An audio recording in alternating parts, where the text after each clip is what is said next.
Hi boys and girls. Today for social studies, we're back to our magazines, week 24. Okay, on the cover you'll see a man and a girl shopping in a store. Okay, so go ahead and pause me if you need to go grab that. It's week 24 and down at the bottom it says supply and demand, two very important words. If you have it and you're ready, you're with me and you are ready to get started, let's do it. Let's first talk a little bit about supply and demand and what each of those means. Supply means how many goods and services there are for people to buy and use. Okay, supply just basically means how many. Do we have a lot of something? Do we have a little of something? Do we have a lot of people to do a certain service? Or do we just have a few people to do a certain service? Remember last week we talked about goods and services. Remember, goods are things we touch. Services are paying for someone to do something for you. It's an action. Okay? Now there's always a demand. Okay? Demand means how many people want or need goods or services. So usually, if there's a high supply, then that might mean there's a high demand. A lot of people want it, so they're making a lot of them. Okay?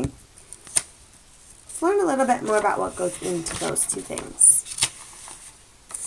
When we are getting things or needing things, we call these choices. We have to make choices, economic choices. Remember, economic is kind of a fancy word for money and the way that it moves through our economy. Okay, we all have to make choices. Now this first term is called scarcity. Sometimes producers don't make enough goods and services for people to buy. This is called scarcity. So if we were to look back and think of supply and demand, if a lot of people want something, there's high demand, but there's not enough supply or not enough to give all the people that want it, then we call it scarcity. And here you see an empty store shelf with just one package of maybe toilet paper or paper towels, I'm not sure.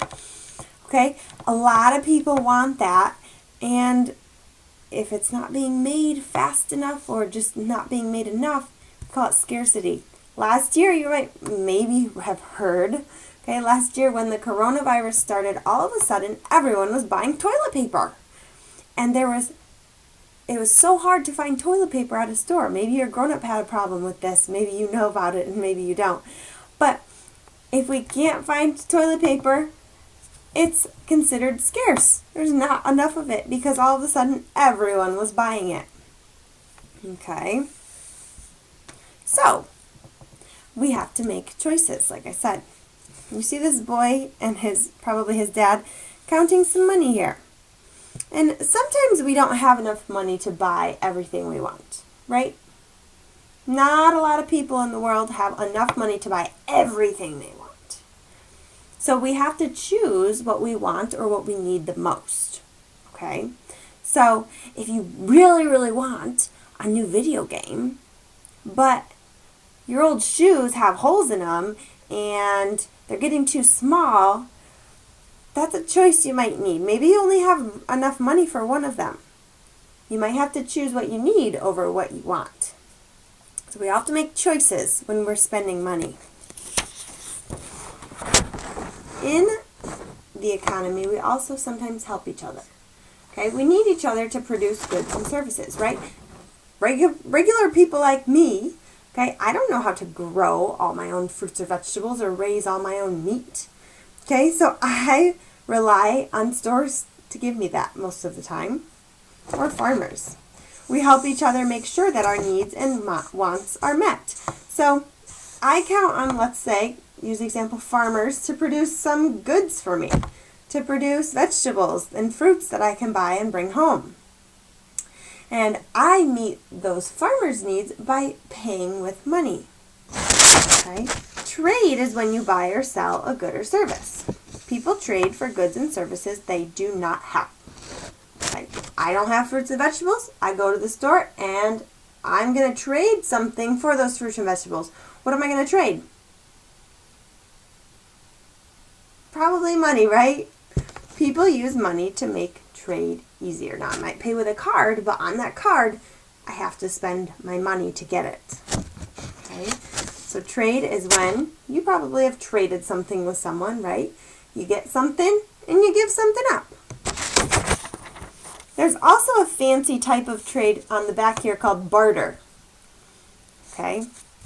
Now, we just talked about how when we trade, people use money a lot. We don't always use money to trade, though.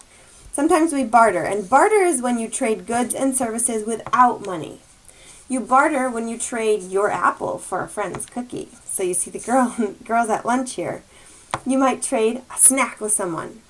Maybe you have a sibling or maybe even a grown-up who has said, if you clean up the living room for me, I will give you, or I will take you somewhere to eat that you want to eat. Or if you clean up the living room for me, I will buy you an ice cream cone. Okay? That's a barter. Okay? Even though you're not giving them something, you're doing something for them, and in return, you get something that you want. That's called barter. And then the big things that help us meet our needs and wants are called businesses. Businesses help us meet our needs and wants. They're the places that either produce the goods or they provide a service. Some businesses provide goods, some businesses provide services. Businesses also give people jobs, right? And why do people get jobs? People get jobs for different reasons, but we get jobs maybe because we enjoy doing something. We also get jobs a lot of the time so that we have money for our families or for ourselves. Okay? And if businesses are giving people jobs, they're providing money for those people to go and buy the things that they want or they need. So it's all this big cycle, right? People work, they provide goods and services so that they can make money and buy their own goods and services. Okay? That is a lot to take in, but just think of it as that big process of a circle, okay? I want something, so I might need money for it. I have to get a job or find a way to earn the money. Then I can make the choice of what I'm going to buy. Things I want, things I need, anything. It's all about choices, okay? Or it might sometimes be about what's available, supply and demand, okay? And then remember that important word, scarcity, okay? Think about something that maybe you have wanted in the past really, really bad, but maybe it was scarce. Maybe you couldn't find it at any stores. People have already bought them all. Think about that. And you can head over to Seesaw to finish your activity today for social studies. Thank you for reading with me about economic choices.